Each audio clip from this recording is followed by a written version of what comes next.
Welcome to the Tales from the Bay podcast. I'm Larry Krueger, joined by Ryan Smith as we transition from week 6 into week 7 in the National Football League. 49ers ride coming off of a rough loss in Atlanta, 28-14, and it's a quick turnaround because the Chiefs roll into Levi's on Sunday. And so today in the podcast, we'll look back at the Falcons' loss. We'll look ahead to the Chiefs game coming up this weekend, and we'll also mix in a few other things in between.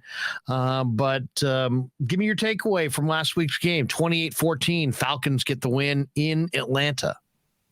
You know, it's one of those extra frustrating games because I wish I could be super pissed at somebody, whether it's Jimmy G or Kyle or, you know, some particular players.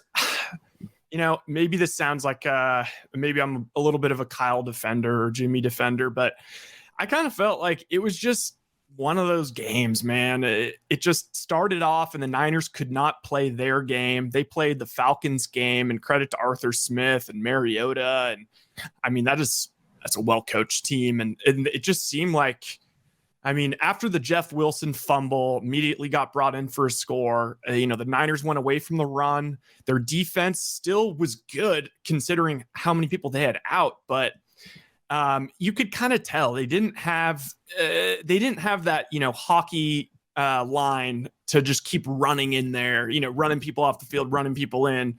So it didn't seem like the boys were as fresh, and it was just death by a million paper cuts. It was just 3-yard run.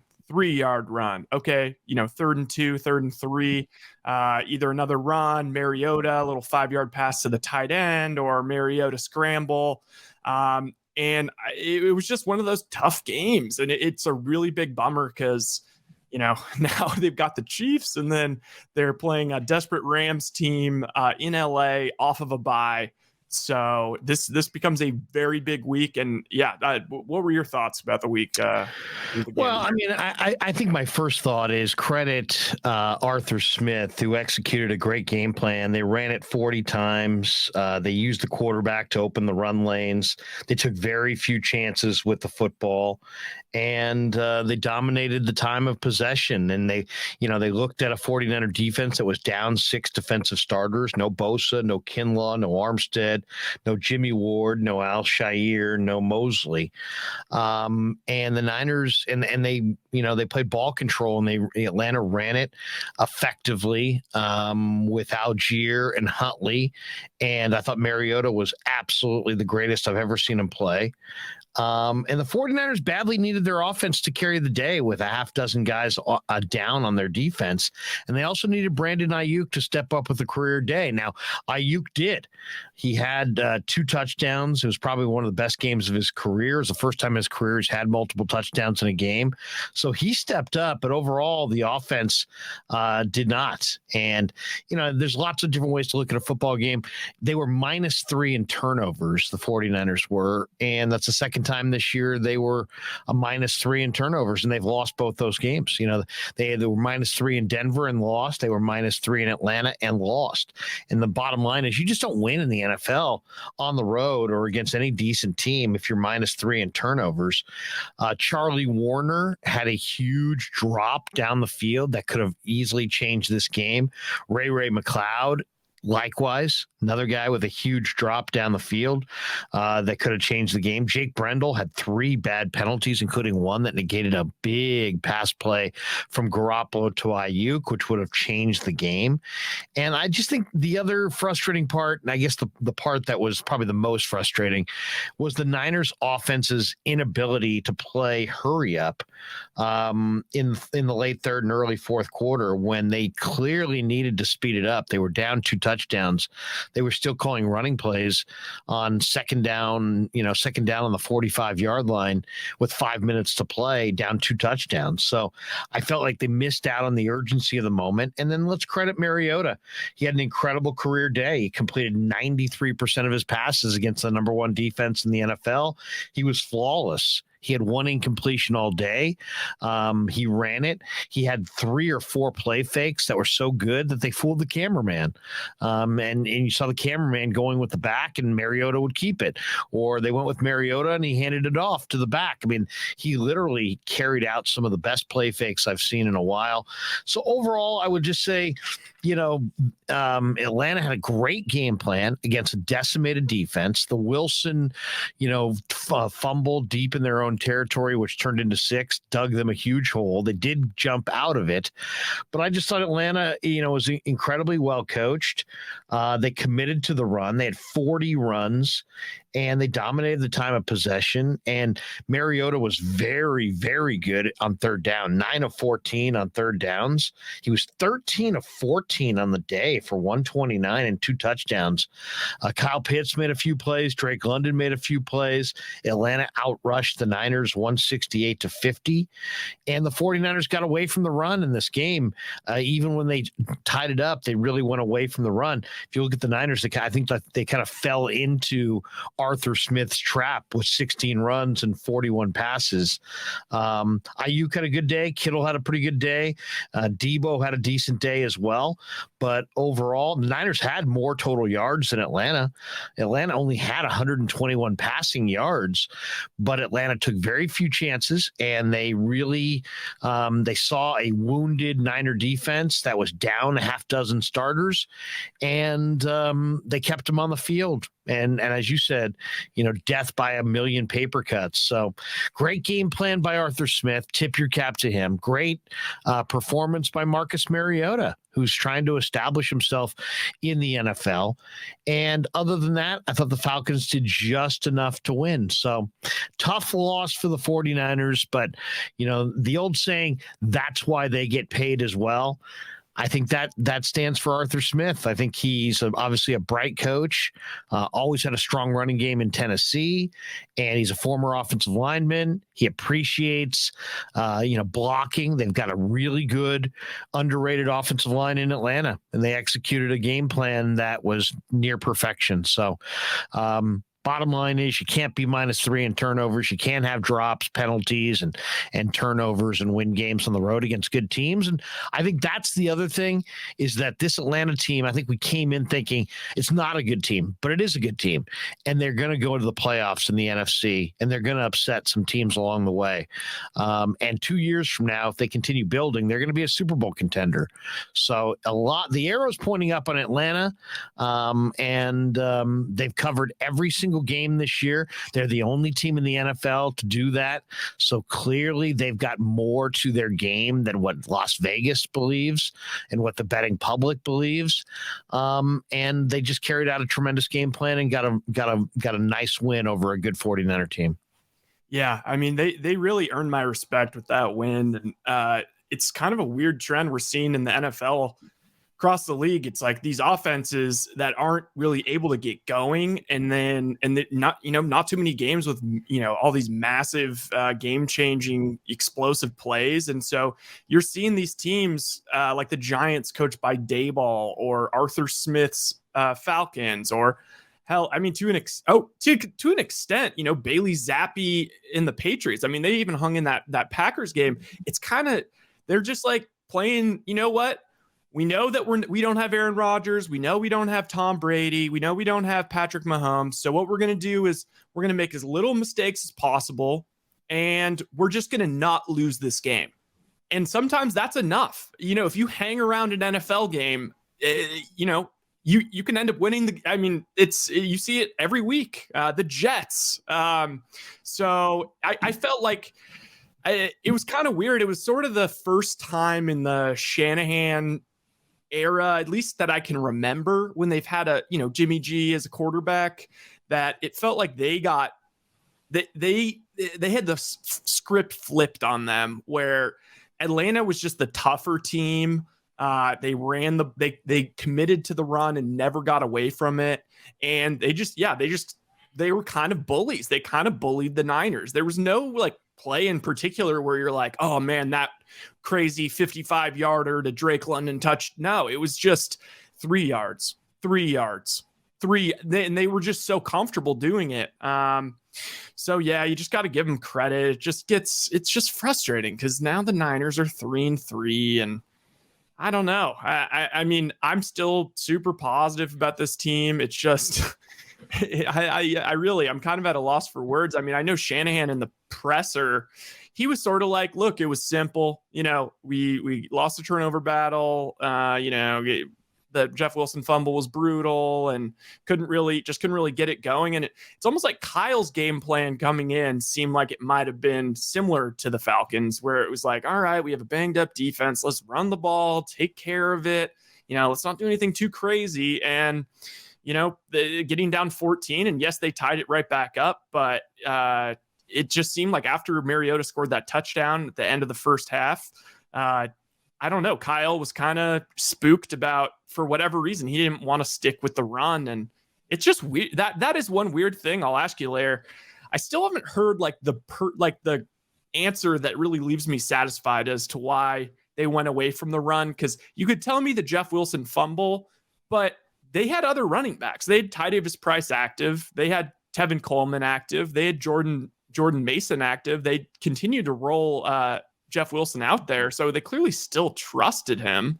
It's just kind of interesting. Well, I mean, and the other thing that, we always talk about, team, you got to make plays to win in the NFL, but you have to make plays, but you also have to avoid negative plays. And I think that the more football I watch, the more I realize that avoiding negative plays is maybe a bigger key to winning than making big plays. You look at what Tom Brady has done, even what Patrick Mahomes has done. You look at some, where's Mahomes struggled? He struggles when he turns it over. When's Mahomes really dangerous? When's Brady really dangerous? When they throw it away and go on to the next play. And they show that patience and that discipline to kind of avoid negative plays. And the Jeff Wilson play was a hugely negative play. It was an offensive play that wound up in a 7-point turnaround for the Falcons. And then the 49ers had 3 turnovers on the day. And so they had negative plays, and those negative plays cost them the game. Where Atlanta didn't have a lot of positive plays, but they just avoided negative plays. And they didn't have the crushing penalties, and they didn't have the crushing turnovers, and they didn't have a turnover on offense that resulted in points or changed field positions. So the more I watch the NFL, the more I realize that, yes, you want to make big plays if you can. But maybe more important than making big plays is avoiding big negative plays. And the Falcons did it expertly. They really did. And they're going to win more games if they continue to do that. And the 49ers, they've got 3 losses this year. In 2 of the losses, they were -3 in turnovers. And I'd love to see the stats on the history of the NFL. When you're -3 in turnover margin, what's the chance of winning? It's probably 10%. 96%. Yeah, I mean, you probably got a 5% chance of winning. So that's a big part of it. Then they lost one game this year where they had a ton of penalties and really lacked discipline. So that's their 3 losses right there. 3 turnover games where they were -3 in turnovers, and another game where there was a monsoon in the second half and they had just all kinds of penalties. So to me, you could talk about the keys to winning each and every Sunday, and it starts with avoiding turnovers and penalties. And if they can do it, then you can move on to the next factor and see if you got a chance to win. But if you can't do those things, you aren't going to win. And I think that's what we saw here. And then credit Mariota. I thought Mariota was spectacular. And in a lot of ways, I think we got a glimpse at what I think the 49ers would someday envision Trey Lance to be able to do for them, is that, the presence of Mariota and his unbelievable ball fakes and, the defense's inability to decipher at the mesh point who exactly had the ball. It slowed down the 49ers' incredible pursuit, which is the best in all of football. That's what Greenlaw told us today. He said, it's frustrating because it slowed down the defense. Slowed down their pursuit, and it makes you just pause. It makes you study the mesh point. So you can't just go flying all over the place. You have to be very disciplined. Now, did the 49ers defend Mariota in that run game well at times? They did. In the second half, they made adjustments. They shut the whole thing down for the most part. But he had a big run in the first half that extended a drive and led to their third touchdown of the day. And he had a couple of plays where, they got into I'll give the Falcons credit. They got a lot done on first down against the number one defense. And they got into a lot of really short and very manageable second downs. And then that put a lot of pressure on the run D on second and short, third and short. Is Mariota going to keep it? Is he going to, at the mesh point, is he holding it? Is he handing it off? One time Drake Jackson lost contain on him. A couple times Womack lost contain on him. Ebukam lost contain on him once. So credit the Arthur Smith for a great game plan. Credit Marcus Mariota. The 49ers, I think we have been asking this question. If you keep taking pieces away from their defense, when does it become not the number one defense? And I think we found the answer. You take 6 starters away and it's no longer the number one defense. So the 49ers now need to get healthy. They need to lick their wounds and get back out there, because the one thing that is that Andy Reid might be the best play caller in the game, and Mahomes might be the best quarterback in the game, and the Chiefs may have the most explosive, dynamic, creative offense in the game. And they're going to be at Levi's Sunday. It's Alumni Day. There's going to be a lot of great ex-Niners in the house. That only ups the ante for, the expectation level for how the 49ers are going to play. History shows the 49ers typically bounce back under Kyle Shanahan. The Chiefs have struggled a little bit as a favorite. So, I think it's going to be a competitive game, but it's going to be a challenging game. And if the 49ers aren't really ready on both sides of the football, really in all three phases of the game, they could get embarrassed in their home stadium.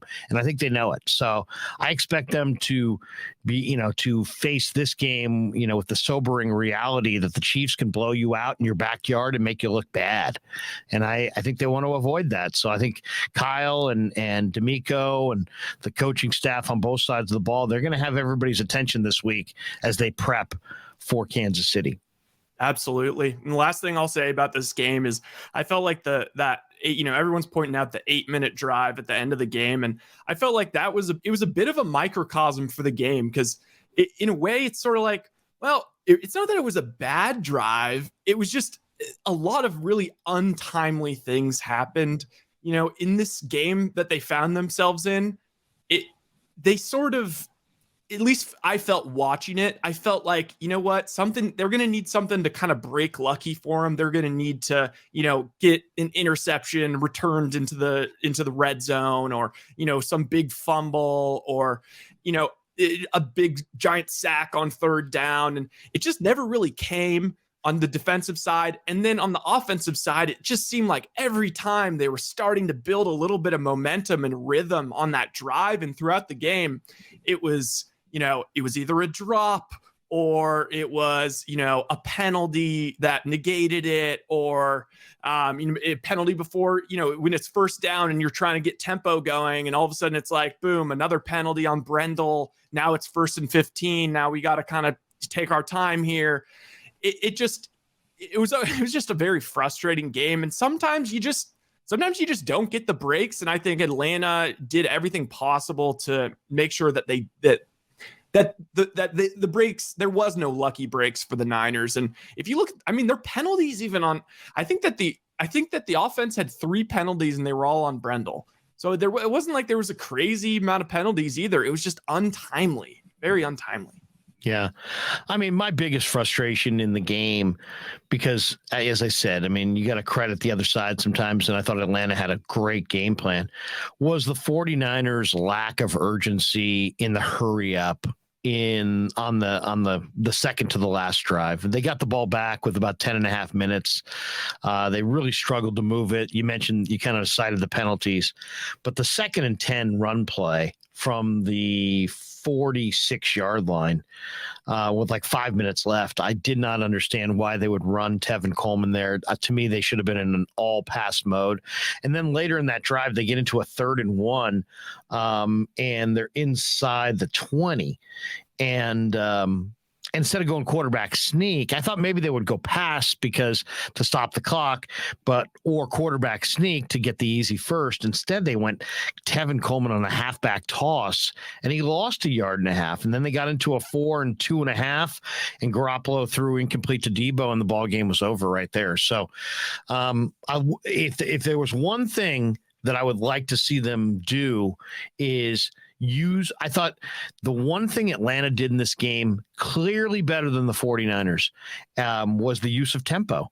When Atlanta felt like they had the Niner defense on their heels in second and short, and third and short, they raced to the line of scrimmage, put lots of pressure on the defense, didn't let the defense adjust, didn't let the defense read and react, and ran a play. And really, I thought expertly, used tempo to really grab hold of the game. And then the 49ers in that second to last drive really needed to speed up their tempo, and they seemed reluctant to do it and almost unable to do it. And they seemed like the faster they played, the more mistakes they made. So that's a major concern. This is a veteran offensive coach. This is a veteran quarterback. This is largely a veteran offensive unit. They have to be able to play fast when the situation calls for it. And in this game, they seemed ill-prepared for it, and they seemed ill-equipped to go fast without making some mistakes. And they're going to have to correct that. So that was my takeaway. Other than that, I would say, wow, the Atlanta Falcons are one of the most underrated teams in football. And I would say be careful. Anybody who faces them going forward, be careful for what they bring to the table, because they're physical and they're well coached. They got a really good offensive line. They've got a mobile quarterback who's starting to get it, and you can see it. And they got a couple of really elite possession weapons in Drake London and Kyle Pitts.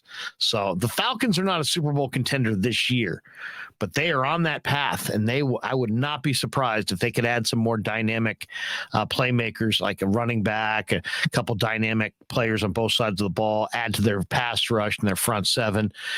2 years from now, they very well could be, a Super Bowl caliber team. I think they're definitely pointing in the right direction. Yeah, and that division's wide open. I think we all kind of felt like there's some weirdness with Brady coming into the season, and a lot of people were like pointing at the Saints. Some people were pointing at the Panthers, and I think everyone kind of just wrote off the Falcons. And so, I think there's absolutely an opportunity for them to still win that division. I mean, they're tied at the top of it. One last thing, I'm looking at the drive chart, and this is kind of what it felt like also. So starting with, first and 10, third and 12 at the San Francisco 44 with 5 minutes left. So it's third and 12. Jimmy completes a pass to Brandon Ayuk for 14 yards. Good stuff. Now they go no huddle. The very next play, first and 10 at the Atlanta 42, false start on Brendel. No play, backs him up another 5 yards. So then it's like, okay, well, now we're okay. We need to get some pace going, but Brendel just false started. Okay, now let's take our time.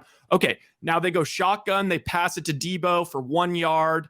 He would have been better off dropping that pass. I think they went 38 seconds into the next play. You're correct.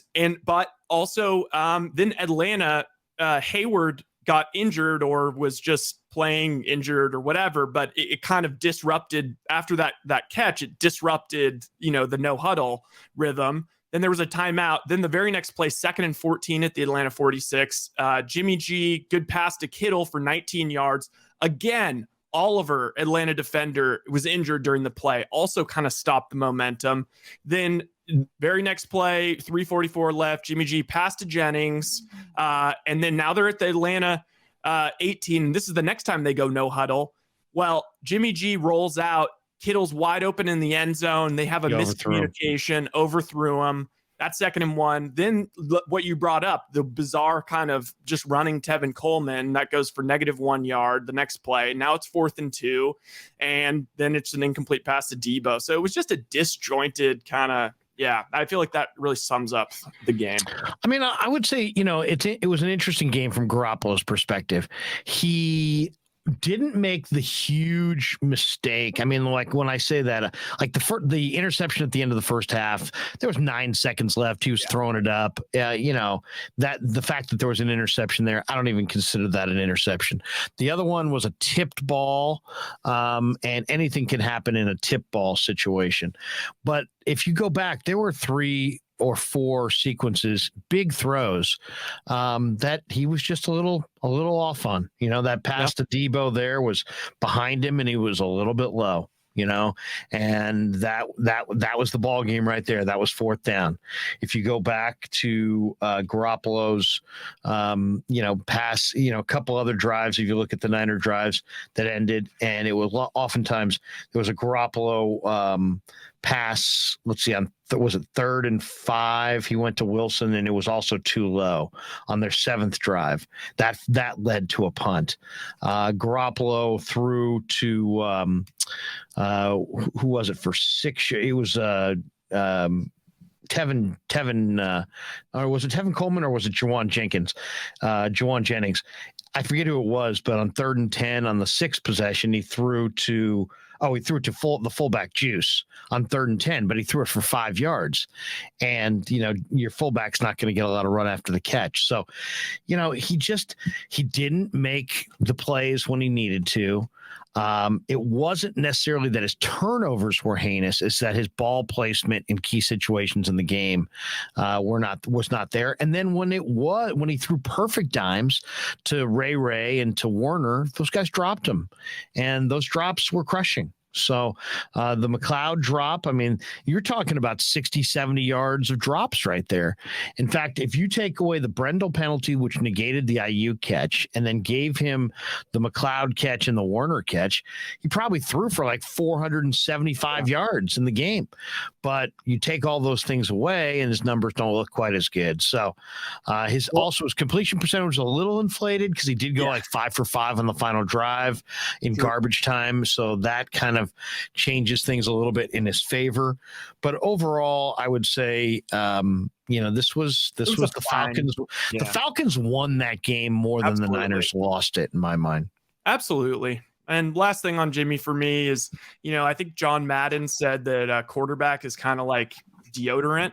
Well, Jimmy is a perfectly fine deodorant.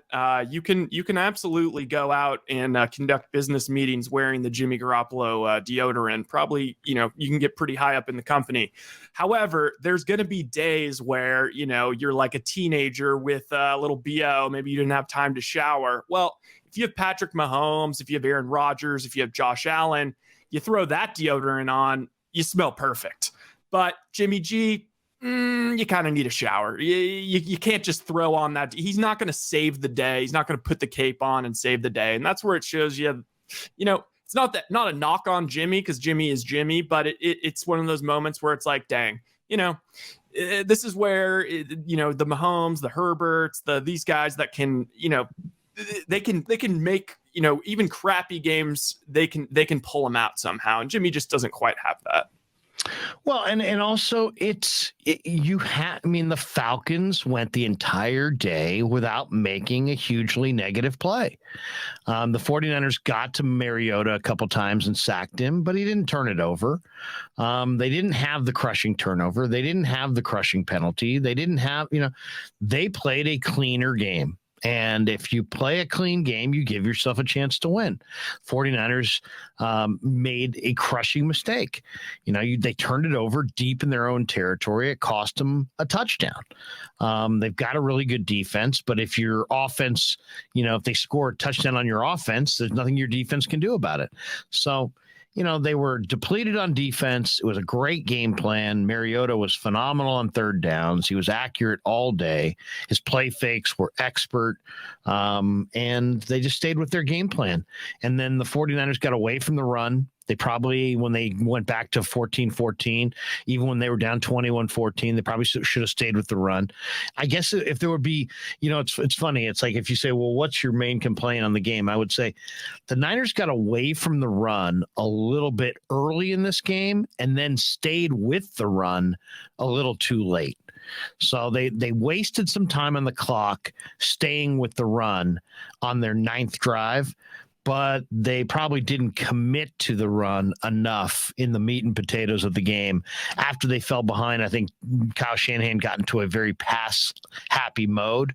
And, when you have 6 starters out on defense, you really shouldn't have a 40 pass, 14 run type game. And that kind of leads us into the next discussion, which we'll get into about Kansas City.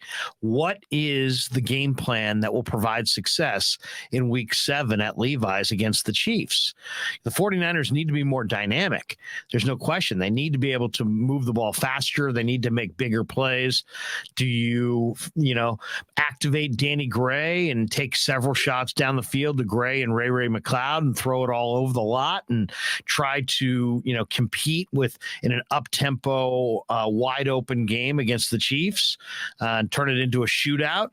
Or do you play, ball control and, realize that you have 6 or 7 defenders out and have that appropriate fear and run the heck out of the football and try to do what Smith did to you last week? You try to do that to Reed and company this week. Maybe limit the Chiefs' possessions by running the football and committing to the run. And maybe the Niners have to come out with a 35-40 run performance to keep Kansas City's high-powered offense off the field. So these teams played in the Super Bowl. They know each other well. Shanahan said they asked him what was his takeaway from watching the Super Bowl again. He said, we lost. We lost. So salty. Yeah. So, there's no question.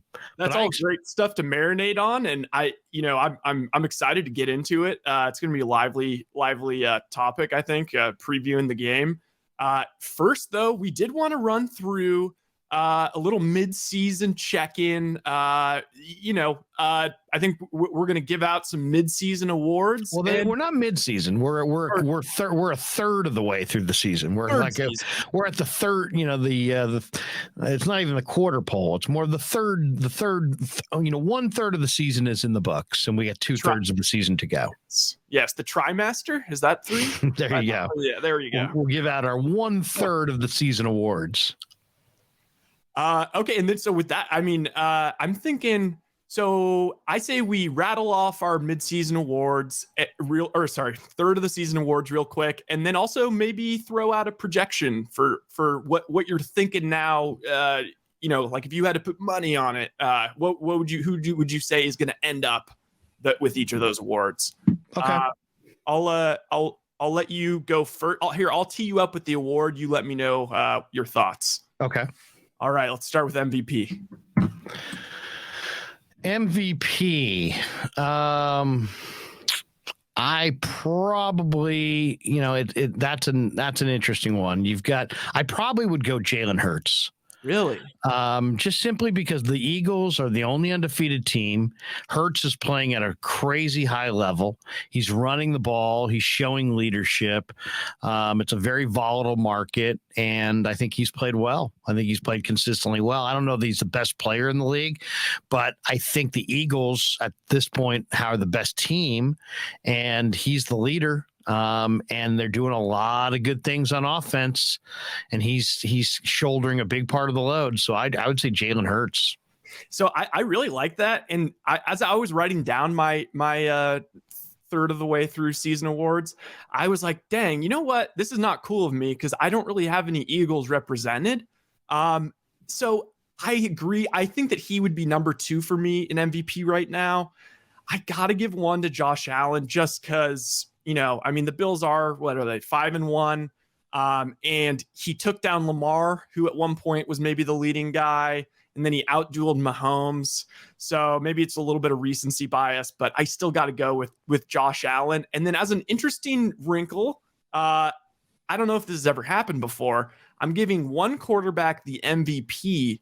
I'm giving Jalen Hurts this far into the season the offensive player of the year. See, I would flip it. I would go with, I'd go with Josh Allen as the offensive player and Hurts as the MVP. But Josh Allen, 17 touchdowns and 4 interceptions thus far. So he to me is producing the most offense. And so I would give it to him. I do think, when you look at Hurts, and Hurts also, Hurts has only 6 touchdowns and 2 interceptions. interceptions, and doesn't have quite as good a stats, but it's a different game plan altogether offensively. So yeah, give one the MVP, give the other the offensive player of the year, and I'll go Hurts as the MVP and Allen as the offensive player of the year. I like that. I think those are two. I think those were simpatico. It could be, honestly, could go either way. How many rushing touchdowns does that guy have? Because it's got to be something crazy. I'm trying to look it up right now. Jalen Hurts rushing. He's been a huge factor for them in every phase. I mean, he's calm. He's been under control. I think he's shown great leadership. How about defensive player of the year? Who are you giving your award to? Defensive player of the year. Well, and first, he does have another 6 touchdowns on the ground. So there that helps the stats. 12 touchdowns, 2 picks, 12 total. Okay, defensive player of the year. I think most people nationally are going to say Micah Parsons. He gets, right now in Vegas, he is even odds to win it. And that's part of that is obviously he gets the Cowboys bump. I'm still rolling with Bosa. I still think that Bosa, when he's been out there, has been the most dominant defensive player, and I think he's been the best player on the best defense. And this is cheating a little bit, but look, they had one game where they looked like only an above average defense. All the other games, they looked like an all-time defense. That one game was when Bosa was out. So I'm going to give it to our boy, the Bear, Nick Bosa. I'm going with Von Miller. I think Von Miller, he leads the NFL, or he's, I guess, second to Alex Highsmith with 6 sacks. And he's just a hell of a player. He just really is a tremendous football player. And, he can do it in multiple schemes, and watching him in Buffalo, and just, he gets key sacks. He's got all kinds of tricks in his bag. He can beat you with speed. He can beat you with quickness. He can counter back. I just think Von Miller he's a future Hall of Famer. He's played at a crazy high level for years. And, it's like he was in Denver. They won the Super Bowl. He was in LA. They won the Super Bowl. He's in Buffalo. If they win the Super Bowl, he'll have a huge hand in it. I think Von Miller's, has oftentimes been kind of overlooked by other people for whatever reason, but I think he's the best defensive player in football right now. So I'm going to take Von Miller. And all his sacks, he does, I think Bosa has 6. He has 6. Crosby maybe has 6, but Von Miller's have been timely. I feel like every time I've been watching these big Bills games that are coming down to the end, he comes up clutch with some, crazy pressure, forcing a turnover or sack, or, so I don't, I can't hate on that. What other award do you want to go with? I was going to go offensive and defensive rookie of the year. I'm going to go defensive rookie of the year. I'm going to go with Tariq Woolen from Seattle. I mean, he's a 6'4" corner, University of Texas, San Antonio. Really raw, but man, what a talent. 6'4", long arms, sub 4.3 speed. He's got the total package. He's got 4 picks. He leads the NFL in interceptions. He's just a absolutely thoroughly physically dominant corner that can lock you up. And, I just think it was a terrific pick by John Schneider. Tariq Woolen is he's as good a rookie corner as I've seen. I really, really like Tariq Woolen. So I'll say Woolen, the corner out of Seattle. I really like that pick. And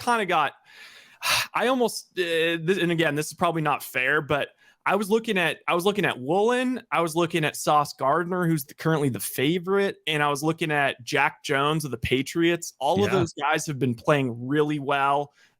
Jack, not that PFF is, I don't know. I actually disagree with more PFF than I agree with, but they have him as the highest rated defensive rookie right now, Jack Jones. So I'm putting all 3 of those guys in sort of a tier by themselves. I couldn't decide. So I decided to go with a little bit of a wild card, a position that doesn't normally win this award because they don't get the big stats, but I'm going with Big Jordan Davis anchoring that defensive front for the Eagles. That's also, I wanted to show some love to the Eagles. I'm going to go Jordan Davis. He's not going to win it because he's not going to get the stats, but he's just a freaking, it is so crazy watching him in that Cowboys game Sunday night. It's just, if he gets one paw on you, you are down. And I just couldn't help but think, man, that guy would be, he plays a little bit of a lost position, this sort of big run stuffer. And I'm just thinking, man, imagine if the Niners could have had a guy like that. He's a big kid. And there was a lot of talk, how productive would he be? And he's done it. I mean, he's been very, very productive. So there's nothing to say about him for sure. Negative. He's, Philly in some ways has been the perfect market for him to go to. And he's fired. He shows up, he plays hard. Yeah, I really like him. As far as offensive rookies of the year, it's kind of a hard one. Yeah, I mean, we're still kind of in the developmental stage of this. There was a lot. I would say Charles Cross, the offensive tackle for Seattle. I'm going Seattle twice here, but Charles Cross has played left tackle expertly. The Mississippi State rookie went 9th overall. I think he's been impressive. Drake London's been impressive. Garrett Wilson has been very, very impressive. And Jahan Dotson has gotten off to a really, really nice start. I mean, there's really a number of guys that stand out. The backs are all kind of like the corners. It's like, Kenneth Walker, Breece Hall, hell, Brian Robinson had a pretty good week. Romeo Dobbs is playing well. Kenneth Walker for Seattle is playing well. I mean, there's a number. I think Seattle had a really, really good draft. I think Wan'Dale Robinson could have a very good year with the New York Giants. He just now has gotten healthy. Alec Pierce for the Colts, I think, is going to have a very productive year before the year is said and done.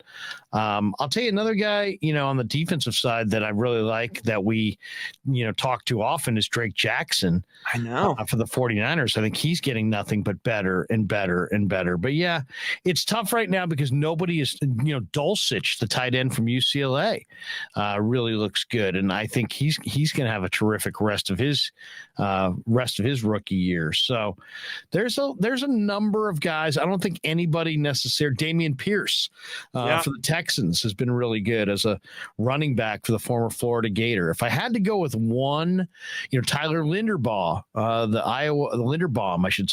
Iowa center, starting for the Ravens. I guess if I'd probably go Charles Cross. I really like Jahan Dotson from Washington. He's a little dinged up, but I guess I would go Charles Cross. I love tackle.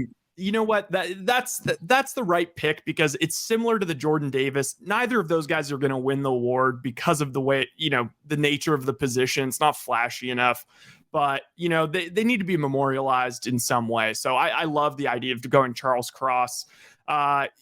As far as offensive rookie of the year for me, I was trying to think of who. I mean, I guess I could probably have to give it to Breece Hall just to involve the Jets somehow because they do deserve some love.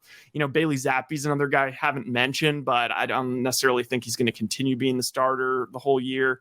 And then my guy going forward, though, is still Alec Pierce. It seems like he's starting to develop a chemistry with Matt Ryan. He's had some clutch games. And I think if he kind of develops as, sort of a fantasy out of nowhere guy, which he sort of is as we speak, I think Alec Pierce has a legitimate shot. And I think he's like 16th or 17th in the odds right now. All right. How about coach of the year? Who are you going with coach of the year? I'm going Daboll. There's a couple, again, it's like Sirianni. How can you not give it to him? He's 6-0. Arthur Smith is doing a freaking hell of a job. Robert Saleh, even Belichick, if they win on Monday night, it's like all of a sudden the, 1-3 Pats that everyone was writing off and built Belichick. I'm going to go Daboll though. I'm so impressed. I cannot believe they are 5-1. Similar to Arthur Smith, except they have more wins and they're beating good teams and they have that city believing. And I'm buying into everything he's selling. I know people were making fun of him for, I forget which game it was where they were doing the whiteout in New York, and that's a little bit of a college move, but I'm just all about Daboll and Daniel Jones. The fact that he salvaged that guy, and He's got Saquon playing well, and yeah, I'm gonna go with Daboll.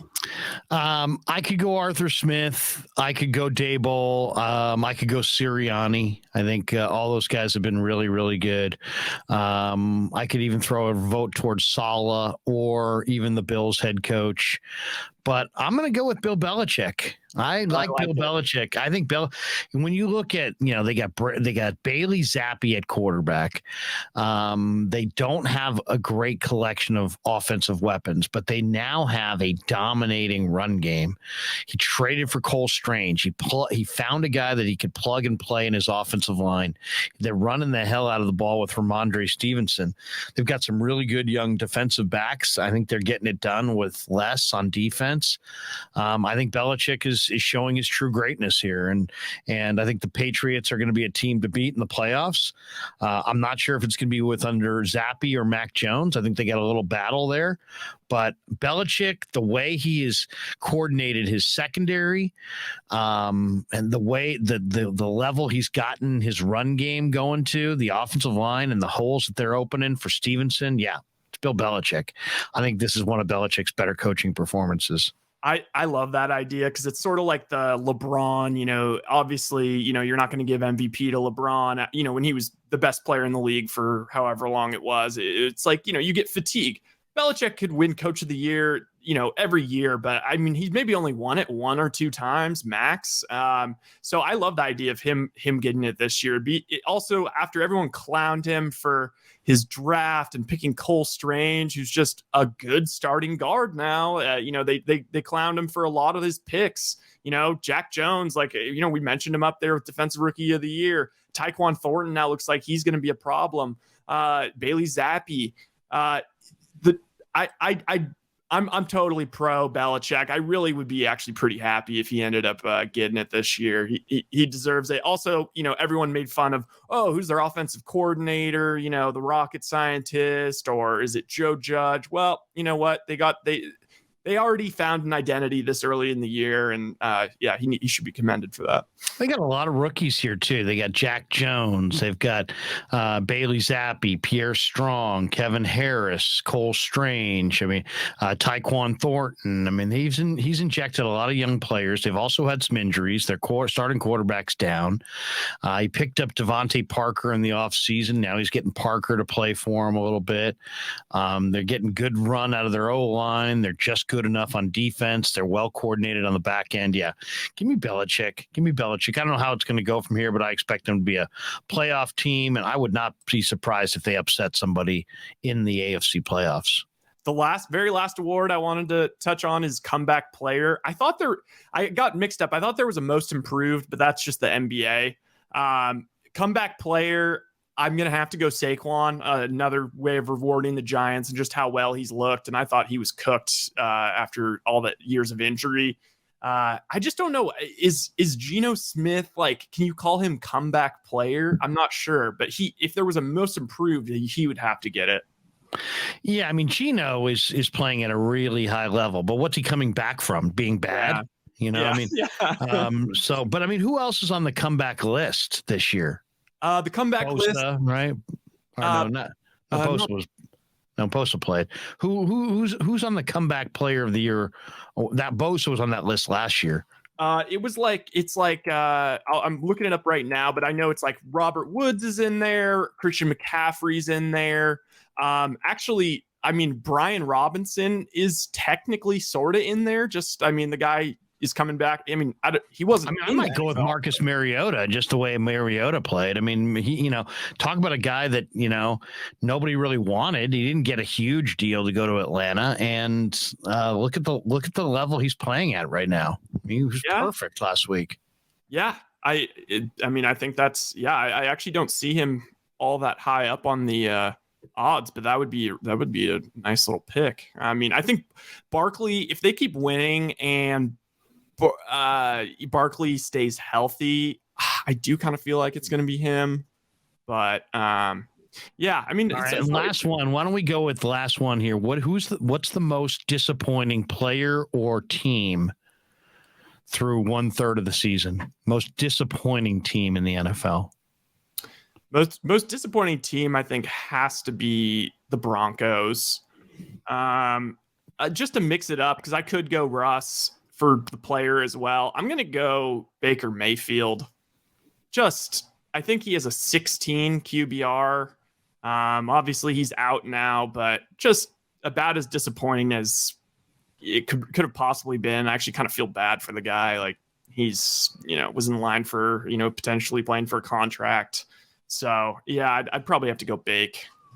I'm going to go with the Raiders. I mean, come on. The Raiders added Devontae Adams, Chandler Jones. They added New England's, front office from New England. They're trying to change their culture, and they're off to a 1-4 start. They're 0-3 on the road. They're 1-1 at home. They're 1-2 in the division. They've been outscored on the year. They do, some teams do what they need to do to win. The Raiders do what they need to do to lose. They had a 4th and 1 the other day, and they threw down the field to 2 receivers that collided in midair. And Carr started calling for a penalty. So, I mean, the Raiders are, seemingly new market, new coach, new regime, still a circus. The 1-4 out of the chute, easily one of the most talented 1-4 teams the league has seen in recent memory. I'll go with the Raiders as the most disappointing. And then, I mean, I don't think that it'll last. So I don't think that there's any point in saying them, but I think Packers and Rams also got to be mentioned. Both 3-3, but like about as disappointing as you could have expected coming into the year. No question. Especially the Packers. Packers supposedly better on defense, but Rodgers is looking very old. And he misses Devontae Adams. They always say in football, in free agency, the impact of free agency would be that guys would leave teams and they wouldn't be as impactful on the team that they go to as they would be missed by the team they left. And it is really because of continuity and you're seeing it with Green Bay. And Devontae Adams, he's gone to the Raiders. He has not improved the Raiders significantly. The Raiders are not significantly better because of the presence of Devontae, but his departure has hurt Green Bay tremendously, profoundly. So, perfect example of why free agency really doesn't work that well in the NFL because, he got paid a lot of money and now you got 2 disappointed teams, the team that he left and the team that he went to. And also all the more reason to look at Russell Wilson because I totally agree with what you're saying. Almost always it's more difficult for the team that they leave. Yet somehow this team has a better offense than they did last year with Geno Smith. It seems like they may have picked the wrong Seattle quarterback. Geno's played really, really, really well. I mean, if there's one thing that has been the surprise to me in the first part of the season, it's Geno Smith. Geno Smith is completing 73% of his passes. He has 9 touchdowns. He has 2 picks. Now, he's been sacked 14 times. So it's not like he's back there just, having a nice walk in the park. But, man, he is playing. The ball's coming out on time with accuracy. He's shown great leadership. He's learned that offense. And Seattle's probably going to be a playoff team in a year where they were kind of throwing the year away in a rebuild mode. Are you trading for Jimmy? Are you going to add a quarterback? And Pete kept saying in July and August, we like Geno. And now we're seeing why. Geno's playing well. He's got good stature. He's got good athleticism, and he's been accurate. Got to give you credit, Larry. You were pounding. I don't know if you said it on this podcast, but on the YouTube show, before the season, you were saying your favorite over was Seattle over 4.5. They're already almost home, and you liked the Rams to miss the playoffs. So good on you. Yeah, the Rams are just thin, and the Rams have O-line problems. And then, they sold out last year to win the Super Bowl. They got almost a perfect bill of health from their top players, and they were just kind of bound to be more hurt this year. And then they're so top heavy with their stars at the top of their roster that their depth is striking. And so, I think the Rams are going to get, and they lost somebody else again this week. I think Nota Boom.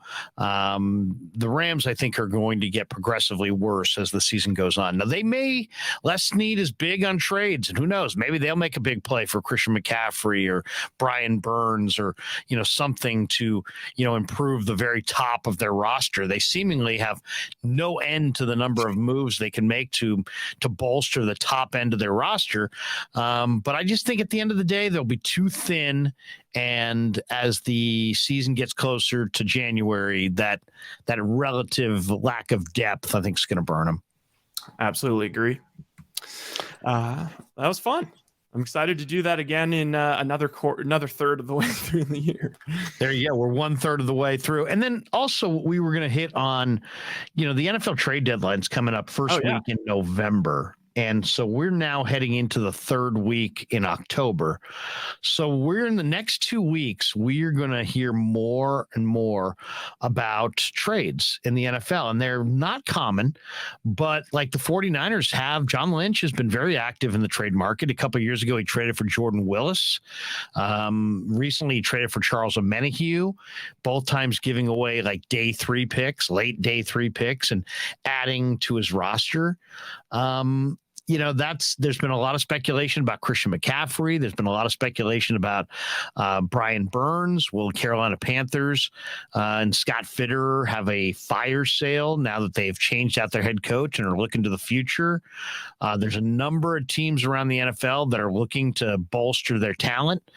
And the 49ers might be right in the mix. Now, one of the most interesting, we talked to Cam Inman today, the San Jose Mercury News, and he commented, we all kind of laughed about it, that the story came out that the 49ers and Rams both have interest in Christian McCaffrey.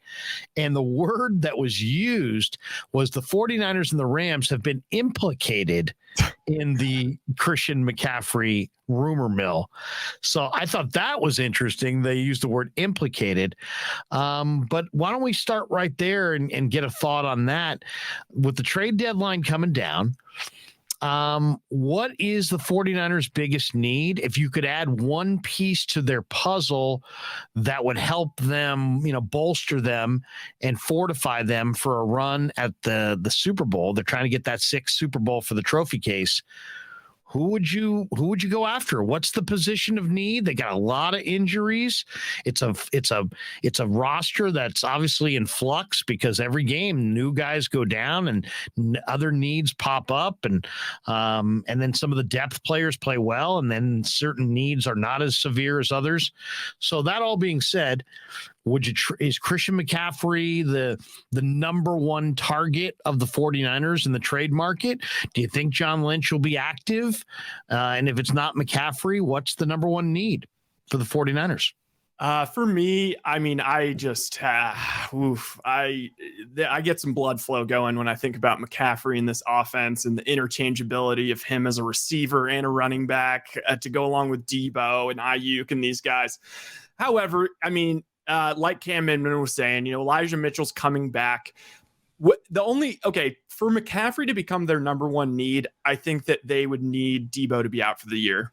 If Debo was out for the year, that would be such a big Jenga piece, and their offense would become we'll knock on wood on that one. Yeah, we're all of a sudden we can start having discussions about Christian McCaffrey being need numero uno. However, I like the idea of looking at the Panthers. Obviously, this is kind of a lost year. They're okay with moving some guys. I want Derek Brown. Give me Derek Brown. The D tackle. Yes. Burns would be unbelievable. It'd be amazing. However, I mean, I don't know. I feel like if you go replacement level in terms of their ends, like they have so many edges. Ebukam's been incredible, especially from what I was expecting. I mean, I still like Turay. Drake Jackson just keeps coming on. So I think they have enough depth there. Menahew, give me a D tackle. Give me somebody to plug the middle, to hedge if Armstead isn't back. I'm not really counting on Kinlaw at this point, but we all saw how important it was to have DJ Jones there in the middle. And like I was saying about big Jordan Davis, I mean, also, Burns is going to fetch a higher price. McCaffrey's going to fetch a higher price. I don't know what you'd have to give up to get to get sorry, now I'm blanking. Derek Brown. Derek Brown. I mean, he's on his rookie deal, so you probably are going to have to give up a lot. He's a great player in the SEC. He was the SEC Defensive Player of the Year his final year at Auburn. He's a major talent, and he stays healthy for the most part, and he's good against the run and the pass. I love Derek Brown, and I would fully endorse Derek Brown. You're right. Samson Ebukam, Drake Jackson, Nick Bosa, Charles Omenihu, Kamoko Toure, Kerry Hyder, all those guys can play the edge. But if you're looking inside, you got Kinlaw may not come back. Armstead sounds like he's got a severe case of plantar fasciitis, and he may not make a huge impact the rest of the way. So you're really thin.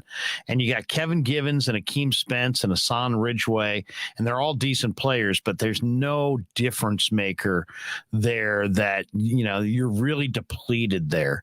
So Derek Brown I would agree with you. I think that would be a phenomenal ad. The other one is corner. You lost Emmanuel Mosley. You lost him for the year. So William Jackson of the Commanders, the former Houston Cougar corners, got good size, good speed, and they're shopping him in D.C., and you could probably get him for a late round pick. And if you could get William Jackson and play him outside and then use Lenore in the nickel, you still got Ambry Thomas and you still got Womack. And you got Charvarius Ward, Jimmy Ward coming back. They look good. They're fortified at safety with Fonga, Jimmy Ward, Tayshaun Gibson, Tarvarius, George Odom. They got bodies there, and they look deep on the corner. And you still have Verrett and Dante Johnson there. But man, when you lack a corner, especially in a division that has Cooper Kupp, DeAndre Hopkins, DK Metcalf, Tyler Lockett, you in the playoffs, you're going to have to maybe go up against Justin Jefferson. If you get the Bills or the Chiefs, you're going to wind up with some big time receivers and quarterbacks, and defending the pass is going to be essential. So I'll say corner, William Jackson III, if you could get a guy like that. But I agree with you wholeheartedly. Derek Brown, it would be a phenomenal addition, and I'd be willing to trade a day 2 pick for Derek Brown and more of a day 3 pick for William Jackson. And if I could get both, I'd go get both. Why? Because I think if you really want to achieve your goals in today's day and age of football, when everybody's just so after it and so competitive, I think you have to sprint towards it. I think you need to sell out to get there. This is a roster that's ready-made to go to the Super Bowl. Your best player is Trent Williams. He's 33 years old. Tomorrow's promised to nobody. The window closes very fast in the NFL. You got a roster full of talent.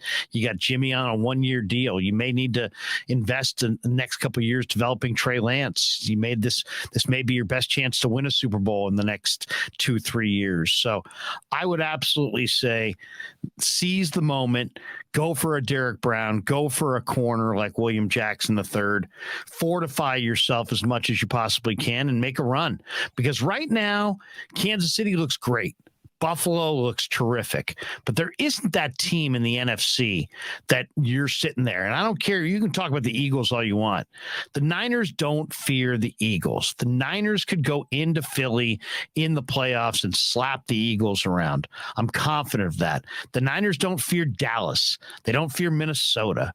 They don't fear the Rams. I don't think there's a contender in the NFC that would make the 49ers nervous in the playoffs, whether they played at home or on the road. So it's go time.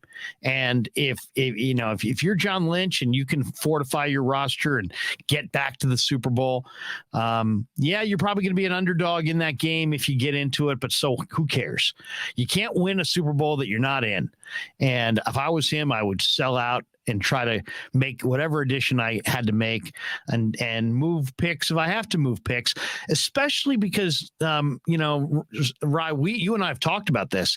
Look at the 49ers propensity and ability to find day 3 picks and undrafted free agents that can impact their situation. They're so good at it now that I really think that this is a perfect time to invest, some of the day 1 and day 2 draft capital that they have left for more of a sure thing. because if you add Derek Brown and you add a good corner, that's a sure thing. You don't know what you're going to turn those picks into. You may hit, you may miss.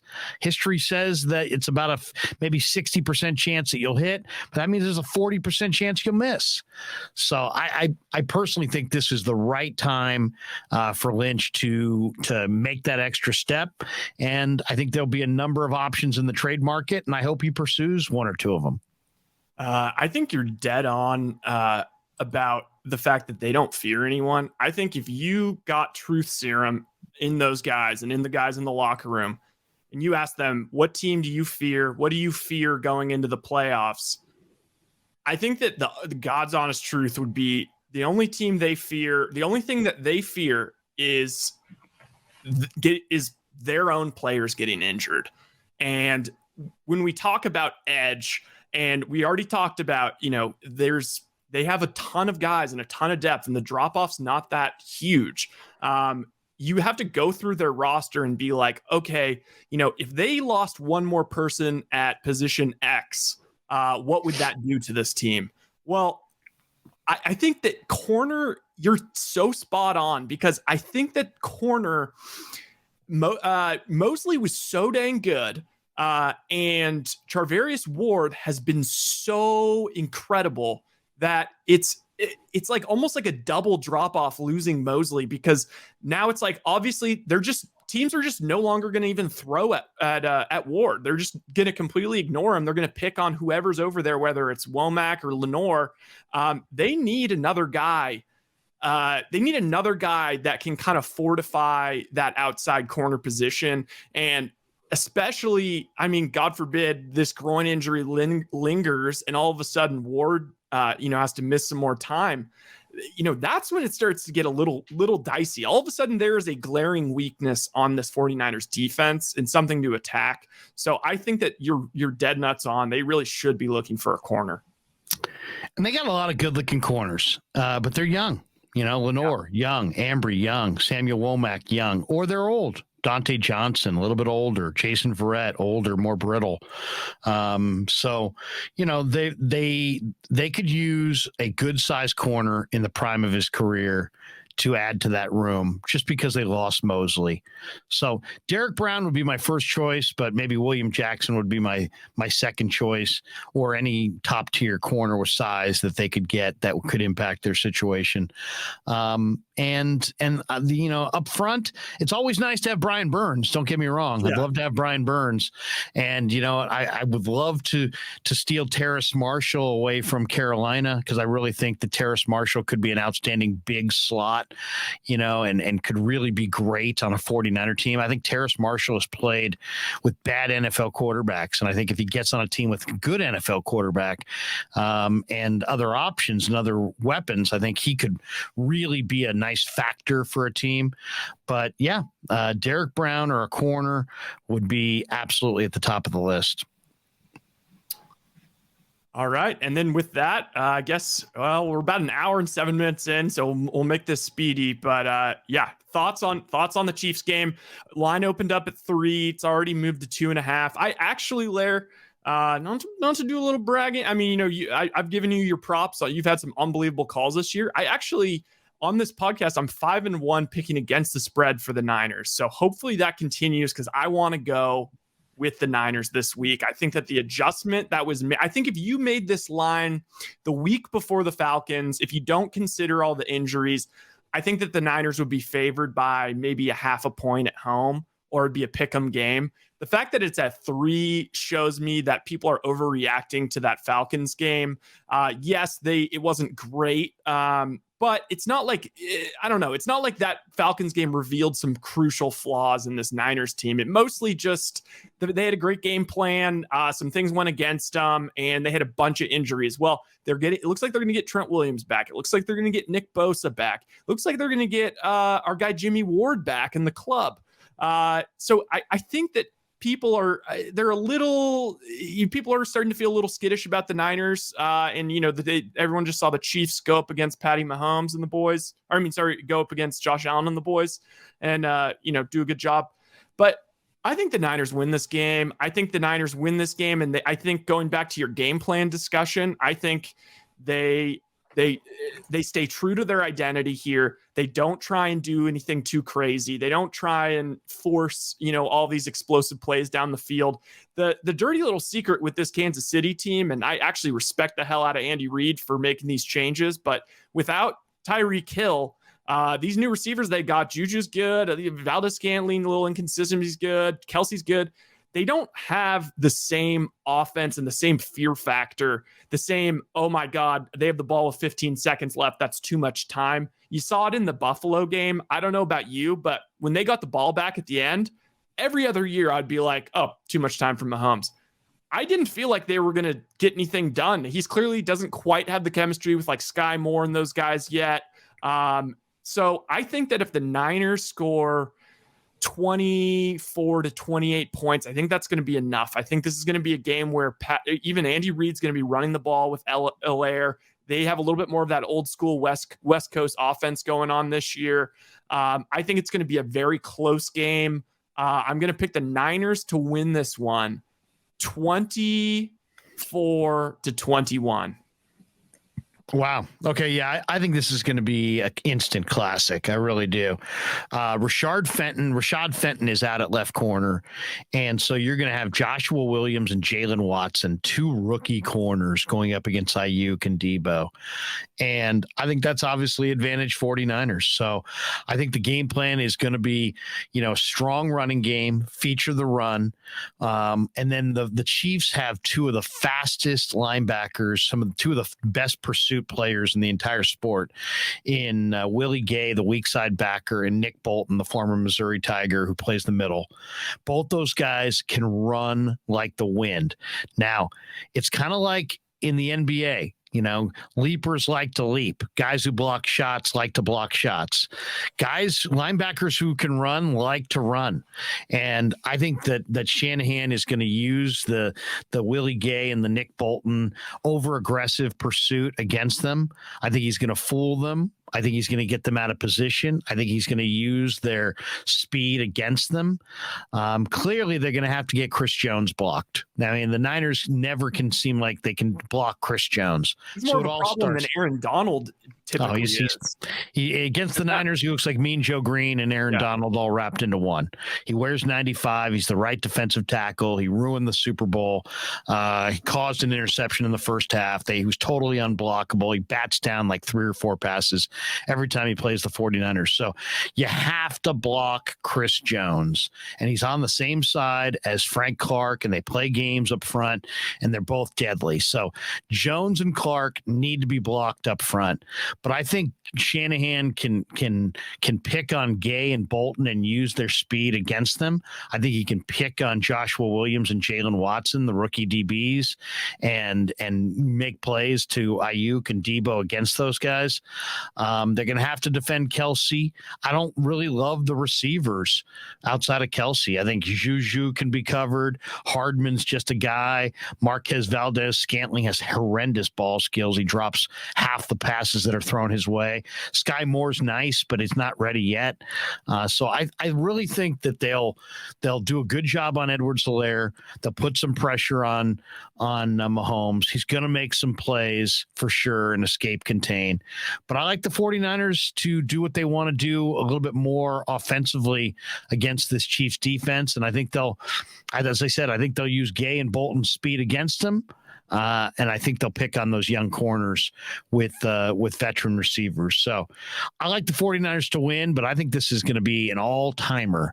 And I'm going to say this is 21-20 49ers by 1. I love it. And you know what? The spotlight is going to be on this game because if you look at the slate, I was saying earlier this week, if your wife or girlfriend or boyfriend or husband, if they're getting on you about watching too much football and, they're like, come on, it's every Sunday you're going to be watching all this football. You know what? Do yourself a favor, earn some favor points with the significant other and watch this Niners game. And then go to the pumpkin patch, go apple picking, go get some quality time with the family because this is the only game in town this weekend. It's just a crap slate. So, I'll be glued to my TV all day, but that's because my girlfriend's in LA. So, but for everyone else, I'd recommend it. So to sum that up, watch the Niners and meet Rye at the pumpkin patch. There you go. And tip your patch worker. Gotta tip your patch worker. You gotta not tap, but tip your patch worker. All right, that's going to do it.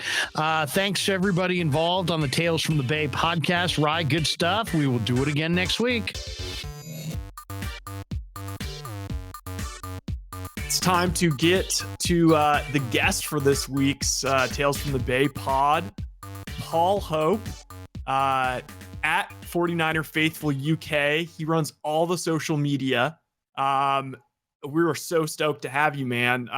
First of all, thanks for taking time out of your early morning. And Larry and I, we would have stayed up till 3-4 a.m. if it meant, I mean, the amount of dedication you have staying up for all these Niner games, it's the least we can do. Oh no, I really appreciate it. When you were emailing the times, I was prepared the same way to get up 3-4 o'clock in the morning. So I was grateful this time that you guys have stayed up because it was appreciated. So thank you for having me on. It's a huge honor. Well, hey, thanks for coming on. And Paul, tell us a little bit about the watch party in Leeds. But before we get into the watch party, tell us about your NFL fandom, because I'm always interested to know how, NFL fans in the UK, how do they, become NFL fans? Have you been a Niner fan all the way through? Give us your story on how you became an NFL fan and what teams you've been rooting for through the years.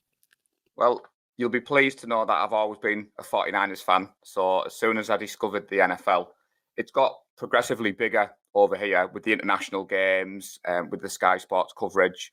So about 10 years ago, I actually worked with a Chicago Bears fan, and we were due to play them on a Monday night. And he was talking at work about coming in late the next day. And I was like, why are you coming in late? And he was like, well, because the game doesn't start till 1 a.m. You should watch it. And it was the game where Kaepernick had started after the Alex Smith concussion. So stayed up. I didn't understand what a first down was. I didn't understand what a sack in the quarterback was. And I was just hooked, Larry. And the next morning, I walked to work and we had a sports shop that had a sale on hats. And there was a 49ers hat half price. And I thought, that's a sign if I've ever seen one. Put the hat on, walked into the office, and my friend who was a Bears fan was like, you've got your team? And that was the year when obviously we got to the Super Bowl. We sadly got beat by the Ravens. And again, the next day, I was walking to work and I had my 49ers hat on, because you always represent whether you win or lose. And some guys heckled me on the street, and I found myself in the northeast of England defending my team. And from then on, I've never missed a game, no matter what time of the night. I mean, supporting the 49ers this year, we only had 2 6 o'clock games, which was week 1 against the Bears, and obviously Sunday with the watch party. So the rest of our games now will be 9:25, 1 a.m. So it means waiting up till early hours of the morning in the UK. Paul, were you aware at the time when you became a 49er fan of their iconic status, of their history, of Joe Montana, of Steve Young, of Ronnie Lott, of Jerry Rice? Or was it simply, hey, you know what? It was Bears Niners that night and you were in the right place at the right time? Well, how aware of Niner history were you when you became a fan? I think everybody in the UK knows Jerry Rice, Joe Montana. I obviously did a little bit of research after that night about the team, and obviously why would they be my team? I quite like the colour red. I quite like the fact that California seems to be a nice place to visit. But growing up I'm 42, so obviously in the 80s, you're very aware. The coverage wasn't great back then, but obviously you always seem to see the Super Bowl winning teams. Sure. So obviously my earliest memory will be the 94 team. I was 14 at the time, and I remember seeing some coverage and some newspaper cuttings. So I always felt like when I decided to go all in on the NFL, that was kind of the team that I wanted to pick. And I quite liked that I was picking them when they weren't really being as successful. So I suppose I said we went to the Super Bowl that year. In my fandom, Larry, I've seen 2 Super Bowl losses, which have been horrific because of the time of the morning, the finish. But I'm in it for the long haul, and I'm very confident that we will see number 6 very soon. Awesome. Now, who's your premiership team? I was just saying to Ryan off air, I don't watch the English Premier League. I just literally focus on the 49ers. I watch the 49ers. I read the 49ers. We have our own podcast on the 49er Faithful UK, running the social media. Bear in mind, I have 3 girls. I have a full-time job. But our social media following has grown because I was saying to Ryan, Larry, I ruptured my Achilles tendon in January. So Oh, no. obviously, it's a bit of a funny story. Never played a down of football. Decided in January to go and play for my local flag football team. First training session, I broke on turf. Yeah, first training session, I broke my finger trying to catch the ball. Second session, I went to do some running and my Achilles tendon ruptured. So I'm thankfully back. I'm back playing flag football. It hasn't put me off, but it meant I had a lot of time. The only downside, Larry, was my good friend Lee Gowland, who runs the 49er Faithful UK with me. We got invited to the draft in Vegas by Nick Clark. Right. I couldn't fly because obviously I was on medication and the boot. And Lee got to announce the Sammy Womack pick on stage at the draft. So as you can imagine, Lee's a bit of a local celebrity in the UK. He's got himself a Womack jersey. So that just sent our group through the stratosphere because seeing our president on stage, Larry, you know, the way he strolled out and he announced that pick, Sammy Womack is a firm favourite. I think there's 4 jerseys already in the group. That's awesome. We actually talked to him today. I know. I wish I knew this beforehand so that we could have rolled some, asked him some questions like literally related right to you. But yeah, we had our longest interview of the day today was with Sammy Womack. Oh, well, that'll definitely, I mean, with the relationship we've got with Gridiron, we do retweet your stuff. Obviously, I know people do watch the show. So on Sunday, I was telling people there may be a possibility that you guys were going to have little old me on. So everyone was excited. Added to Sammy Womack, that will be a very watched episode in the UK, I can promise. That is awesome. How would you describe the NFL's growth in the UK from when you became a fan just, you know, a few years ago when they were taking on the Ravens? I think that was 2013. Here we are. It's almost a decade later. In fact, believe it or not, that team will be honored Sunday at the 10-year anniversary of that Jim Harbaugh team that made it to the Super Bowl against the Ravens. And it was first and goal on the 5, and they threw fades to Crabtree instead of running Kaepernick and running Gore. And I sat there in that Superdome going, what is going on? But how would you describe the growth? Like, is there anything that you can point to that tells you that there's been serious inroads as far as growth and popularity for the NFL in the UK?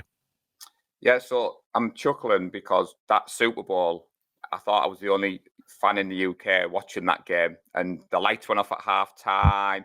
We were terrible in the first half. And then I honestly thought we were winning the Super Bowl. The comeback in that second half, and like you said there, Kaepernick was my first love in the NFL. He was my first jersey. So to answer your question in a roundabout way with merchandise, back then I didn't know where you could get merchandise from. I thought you just have to buy it all online, ship it in from the States. If you came over to the UK today, Larry, whatever city you walked around, you would see NFL merchandise. You would see people wearing hats. You'd see people wearing jerseys. You can't go anywhere without bumping into an NFL fan.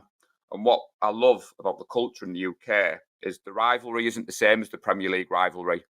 So we had our watch party on Sunday in Leeds. The 49ers are trying to grow that relationship. And there was Leeds United fans there because they had some ex-Leeds United players. And there was the rivalry with Manchester United and all the singing, the shouting. But at the watch party, there was a Seahawks fan. There was a Dallas Cowboys fan. There was a Green Bay Packers fan. And the Leeds fans couldn't understand how we could sit and watch football together and we could talk football. And there's none of that bitter rivalry, is the word I'd use. The international games have been a massive help. I mean, I don't know if you guys see, every jersey's represented. It's a big... When I first got into the sport, my only regret is the year after the Super Bowl, the 49ers came over to play the Jags at Wembley. Right. My daughter was only 6 months old at the time and she was born with a hole in her heart. And living in the northeast of England, I decided not to go, naively thinking they'd be back again. So I've already told the missus, the kids, next time the 49ers are in London, no matter what we've got on that weekend, I'll be going. And you just see the watch party. Now, when Nick Clark reached out to us on Sunday, before Sunday, and asked about the watch party, we didn't think for a million years we'd have Gridiron there, we'd have Sky Sports there. And Sky Sports stayed the whole night. It wasn't like they filmed a quick 10-minute section and then went. They stayed the whole night. And Phoebe Schechter, who's quite big in the UK, she mingled with the fans. Will Gavin definitely left that event on Sunday with a lot more people following on social media.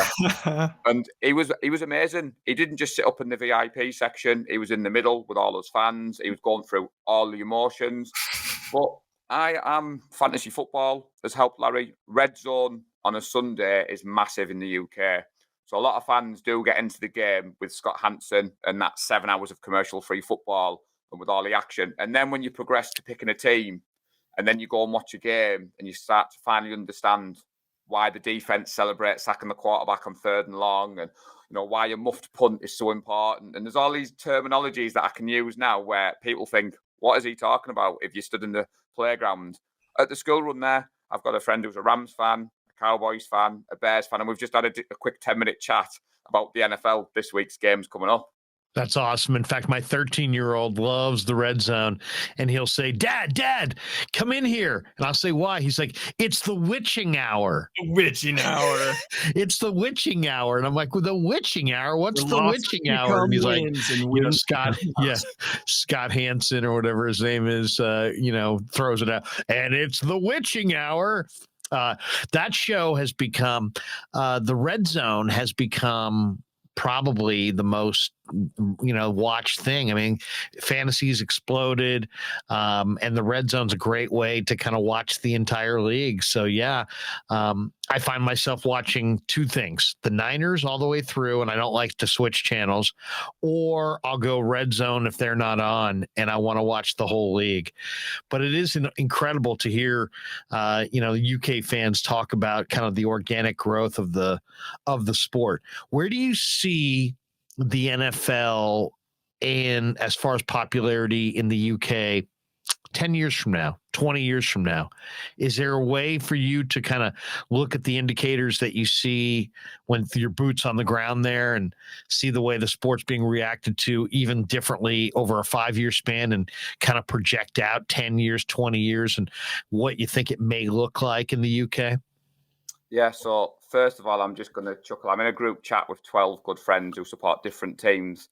And at 8:30 in the UK, Larry, when the witching hour starts, we all drop the witching hour memes and gifs in the group chat. It's just become a weekly thing. That's awesome. So to answer your question as well, you've got to give the NFL credit. I mean, at the International Series games this year, they flew over the Good Morning Football crew and stationed them at London Bridge. The actual presence of the NFL, you've got the Tottenham Stadium, so you've got the NFL got a shop there full time. The fact that we had our watch party, I also know that the Vikings had a huge presence when they were here. The Green Bay Packers, given it was their first visit, that game pretty much looked like a home game. And the Giants fans that went there have said it was just yellow and green, and the noise in the stadium was unbelievable. I don't know about having a UK franchise, if I'm being honest, and I might be controversial. I'm a 49ers fan. It wouldn't matter to me if living in Middlesbrough, they put an NFL team in the Middlesbrough Stadium 20 miles down the road.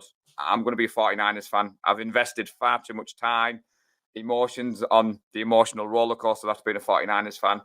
It was interesting to hear the commissioner talk about a division in Europe, maybe 4 teams. I do think that's the long-term aim because the game is getting massive, not just in the UK. You look at the Germany fan base. I've got a friend who's a Buccaneers fan. He was trying to get tickets over in Munich. It's actually cheaper for him to go to Baltimore this weekend, which he's doing, to watch a game than it was to go to Munich because those tickets went crazy. In our group, in the 49er Faithful UK, we've got a large German contingent. So the name does obviously say 49er Faithful UK, but we're open to any fans that want to join. And why is it so popular in Germany, do you believe?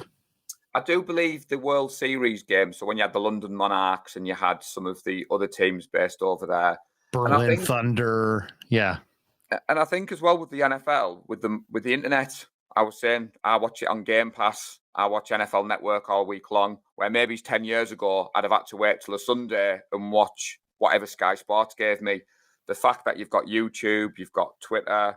I know myself on Twitter, I follow all the 49er content creators. I'm up to date with all the news as what I can be. So I think it's just going to get bigger and bigger. And I wouldn't be surprised if the NFL moved around the country. So I think the 49ers were quite clever, Larry, with going to Leeds. They could have gone to London.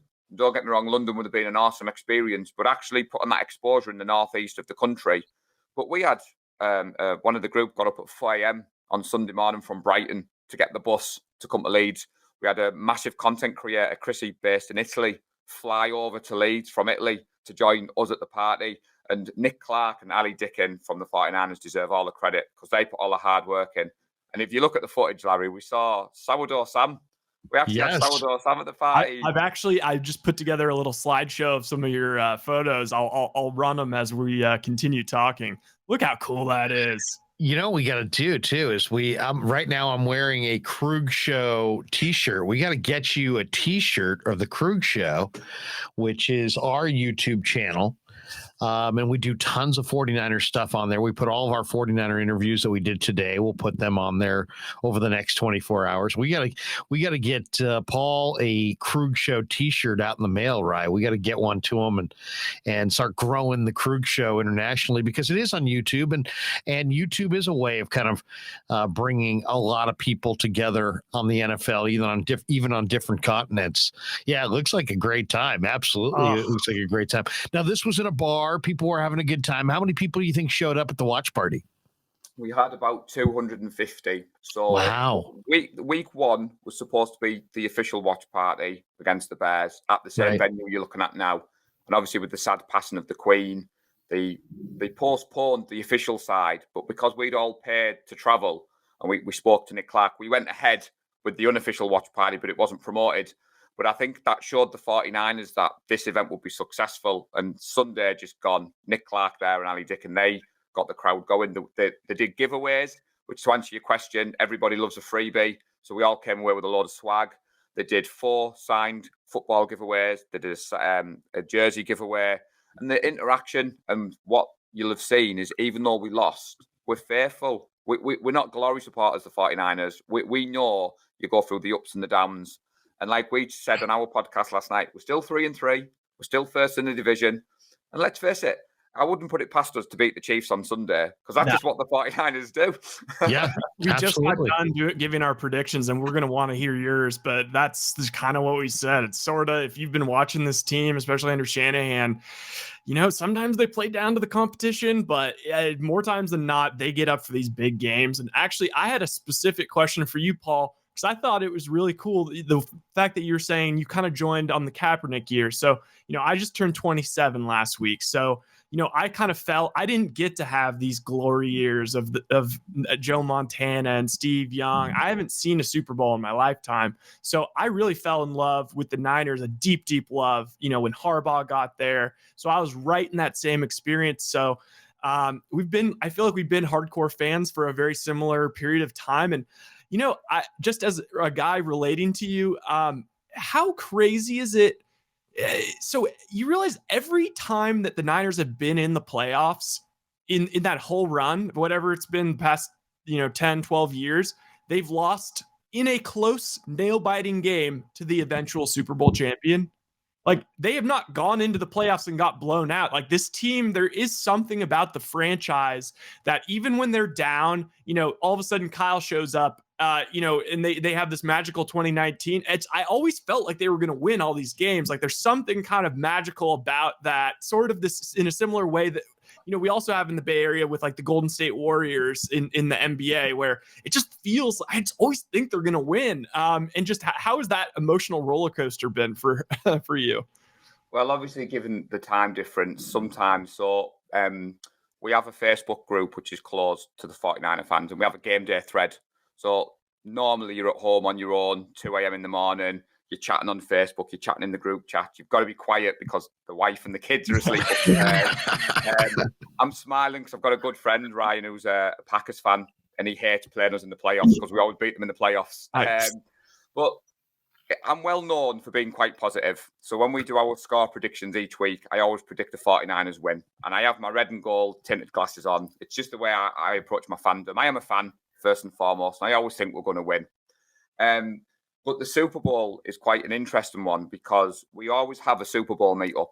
So at the start of the season, we always book a Super Bowl meet-up. No matter who's there, we turn up. The Rams-Patriots Bar Fest, I think there was 8 of us turned up. But because the social media got behind it, 2019, we booked our Super Bowl meet-up. Then we went 4-0, 5-0, 6-0, and the numbers started going up and up and up because it was obvious we were going to the Super Bowl. So the Super Bowl loss to the Chiefs is up there with one of the most bittersweet moments of my life because there was 75 UK 49er fans in a casino in Newcastle. And 10 minutes from the end of the game, we were high-fiving, we were bear hugging, we were like, we've won number 6. And then obviously Patrick Mahomes did what Patrick Mahomes does. And at 5 a.m., the lights came on. And my other half is not a massive football fan, but she was there with me. She looked around the room and she said, I didn't know what to say to any of you. There was 75 grown men just sat back. But then 5 minutes later, the positivity kicked in and we were celebrating a good season.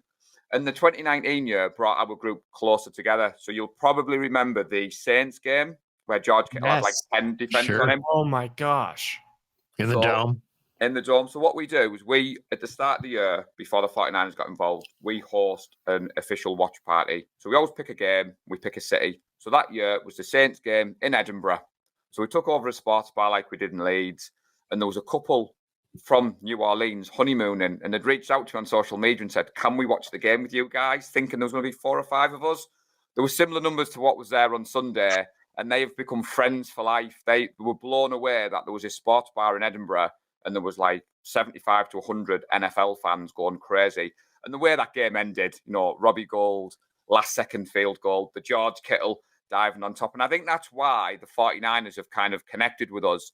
And they've seen that footage and they've wanted to get a piece of that. So that'll grow the game even more. But it is interesting to know that we've been fans at the same time, Ryan. And when you're talking there, like I said, Kaepernick was my first love.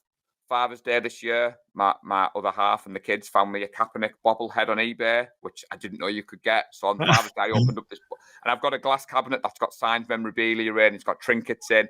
My friends who don't like the NFL come round and are like, what's that? And I'm like, what do you mean? What's that? That's a Nick Bosa signed helmet. That's a Colin Kaepernick bobblehead. I've got all the bobbleheads from the stadium giveaways because if you can't get out to the States, which I haven't done yet, that's the next thing on my bucket list is to get out to Levi's. My good friend Lee Gowland, who's the president, is going out for the Saints and Dolphins game. And we've had somebody from our group at every game in the States this season. So you've probably, now you'll know about it, you'll probably see the flag. So we have our own flag. Oh, nice. Which the 49ers have kindly allowed us to use the logo, and they've obviously used it to promote the game. So Wayne Breezy, John Chapman, a big part of our group, the content creators. John Chapman flies the flag at every one of his road trips. And like I said, we've had someone from our group at every game. So the aim, if we can do it, is to get everybody. The only problem might be the Commanders game because that's Christmas Eve. So we're not sure. Hey, you know what? If you send a flag out here, we're going to be there covering the game. So yeah, you know, it's funny. We got to come out and party with you guys and win taking a game. I'll tell you this too. It's like I would love to show you guys some of the greatest games in Niner history because, you know, I'm a little bit older than you. I'm 52. I became a 49er fan as a little boy. My dad was a 49er fan. He had season tickets in the 1970s. And the entire decade of the 70s was just you'd come home from church on a Sunday and there would be messages on the answering machine. Do you want tickets? And I'm as a little boy, I'd be like, Dad, do we want tickets? I'm like, no, you know, we don't want tickets. All right. Okay. You know, and it all changed in 1981. You know, Joe Montana shows up. They go 13-3. They win Super Bowl 16. They firmly establish themselves as a great young team. Then they win Super Bowl. Super Bowl was at 16. Then they won Super Bowl 19 against the Dolphins in 1984. They won Super Bowl 23 in 88. Super Bowl 24 in 89. Almost got there in 90, and then won again in 94. The one that you saw. But so much of the 49er story is about some of these great games of the past. And, you know, it's almost like I love every Niner fan over there to be able to see what Joe Montana really was like. or how hard Ronnie Lott hit people, or how great Jerry Rice truly was. But it is so cool that you guys are all now fans, and that it's growing by leaps and bounds, and it's just really exciting. And Ryan and I are really excited to be able to cover the sport and bring some coverage to the UK through this podcast, through what we do on YouTube, through what we're doing with Talk Sport and Talk Sport 2, and Ollie Connolly and Will Gavin and Caleb O'Maris and all the people with the 49ers who have brought this thing along. It's just been a fun year, and we look forward to doing a lot more, doing interviews every week and bringing you guys content, hopefully getting a chance to get on the bird and come out there and really party with you guys and take in a game. And you guys can see exactly how I'm probably not as positive as you. I'm probably a little bit more on the negative side, but I'm an inferno of emotions as well watching some of these games. So I can tell, you didn't even have to tell me, Mark or Paul, that Will Gavin, was not hanging with the VIPs. Just talking with him for 5 minutes, I know that he is truly a man of the people, and he would want nothing more than to watch it with the actual real 49er fans. So it sounds like you guys had a great time. The pictures are very, very cool, and we're just thrilled to be able to talk Niner football with you early this morning here on the podcast. Nah, it's been great. I mean, before we finish off, what you'll chuckle, I had a lot of time at the start of the year, so I went back and rewatched things on YouTube, Larry. I got the Bill Walsh Score Takes Care of Itself book. Absolutely loved that. Read the Steve Young autobiography, and obviously the games it referenced in there. So the great thing with YouTube, I went back, I watched it.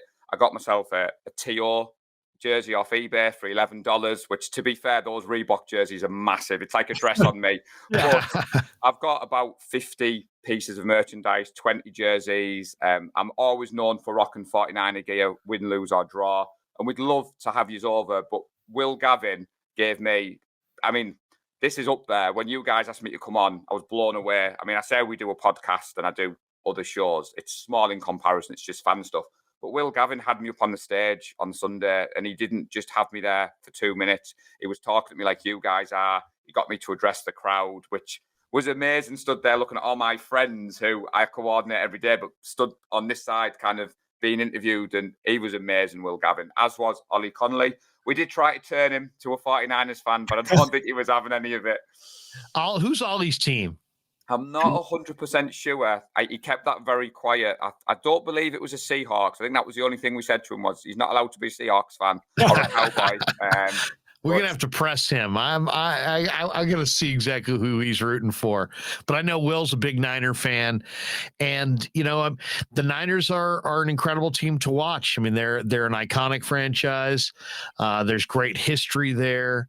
There's great stories. That's part of what we do as covering this team, talking to their alums and telling their story, and having the ability to tell their story abroad, and to cultivate the incredible fans that are developing in Western Europe. Very, very cool. And I know I'm excited. I know Ryan's excited to be a part of this, and it's just really cool to see people engaged in.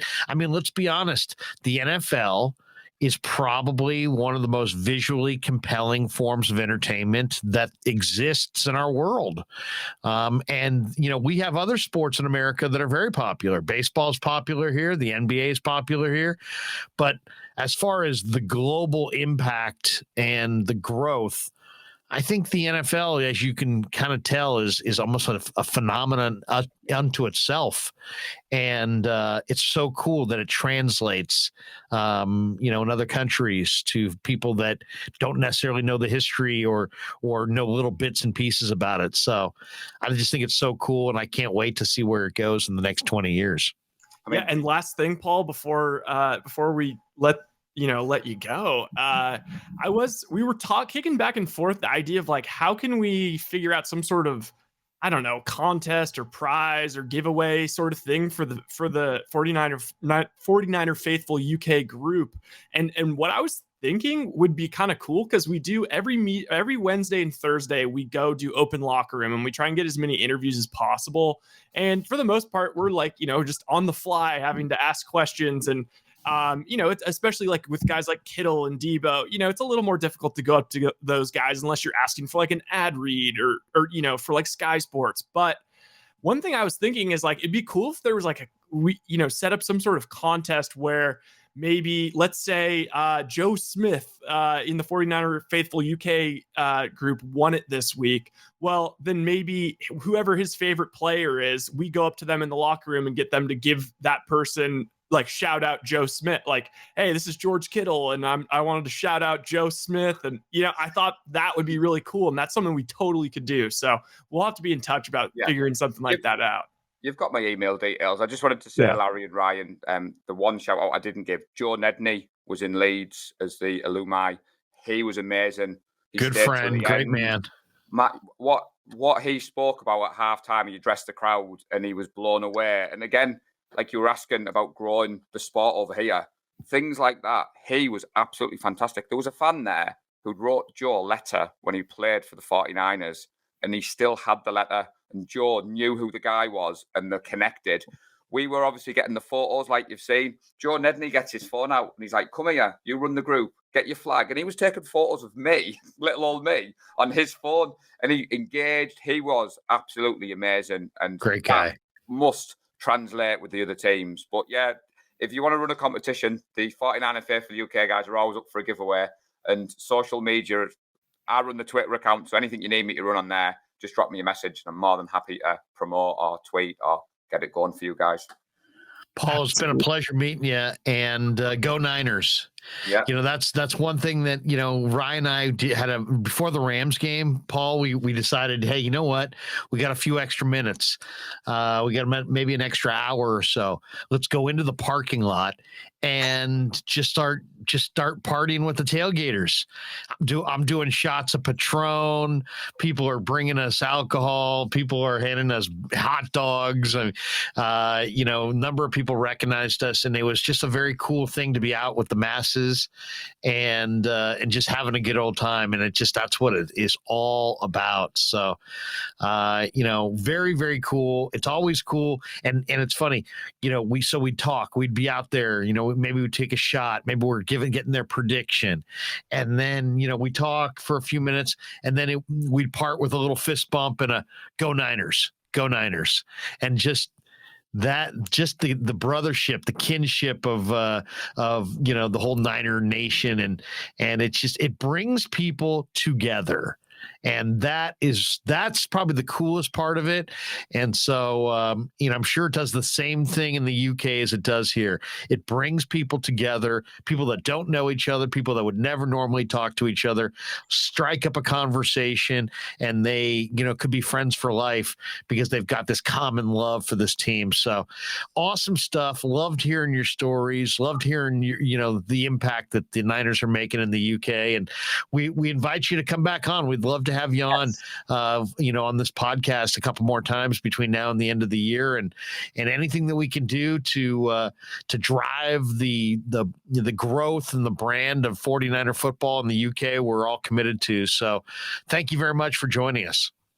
You're welcome. And I promise next time, Ryan, I'll stay up late. So it won't always don't worry about it. Guys. But thank you so much. This is fun. I feel like this is what I needed before going to bed, because honestly, this is my first official year covering a team, and especially a team I grew up loving. And I got to say, talking to guys like Paul, being around, the tailgaters, it's like that's necessary, because it's you do get lost in there's so much cynicism and criticizing, and it's all part of the job, but it's also, I think people can get a little lost in okay, at the end of the day, this is about community. It's about, shared common interests and being inspired. And so, yeah, this is just a perfect way to go to bed.